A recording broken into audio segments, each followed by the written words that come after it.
এই মুহূর্তে সবচেয়ে বড় নিউজ, যেই মেয়েটি শফিককে ফাঁসিয়েছিল সেই মেয়েটি গ্রেফতার হয়েছে। এই ঘটনাটা কি সত্যি? চলেন আজকে আমরা জেনে নিব।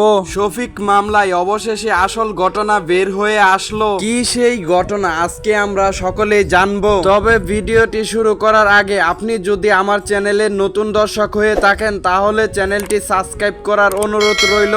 চলেন ভিডিওটি এখনই শুরু করা যাক। মামলার শুরু থেকে যে মেয়েটি শফিককে ফাঁসানোর অভিযোগে নাম উঠে এসেছে তাকে আজ গ্রেফতার করেছে তদন্তকারী সংস্থা।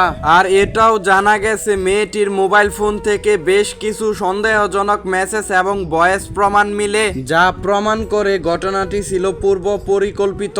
এই মেয়েটির বক্তব্য বারবার পাল্টে যাচ্ছিল, কখনো বলছিল শফিক তার বন্ধু, আবার কখনো বলছিল শফিক অপরাধী। এই ধরনের কথাবার্তায় তদন্তকারীদের মনে সন্দেহের কেন্দ্রে এনে ফেলে তাকে।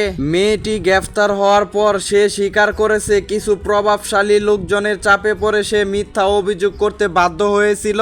এদিকে এখন শফিকের মা বাবারা আশার আলো দেখছেন। এখন শফিকের উকিল দাবি করছেন যেহেতু মূল ষড়যন্ত্রকারী ধরা পড়েছে এখন জামিন প্রক্রিয়া সহজ হবে। গ্রামের মানুষ এই গ্রেফতারকে সাধুবাদ জানিয়েছে এবং বলেছে এখন সত্যিটা বের হয়ে আসবে।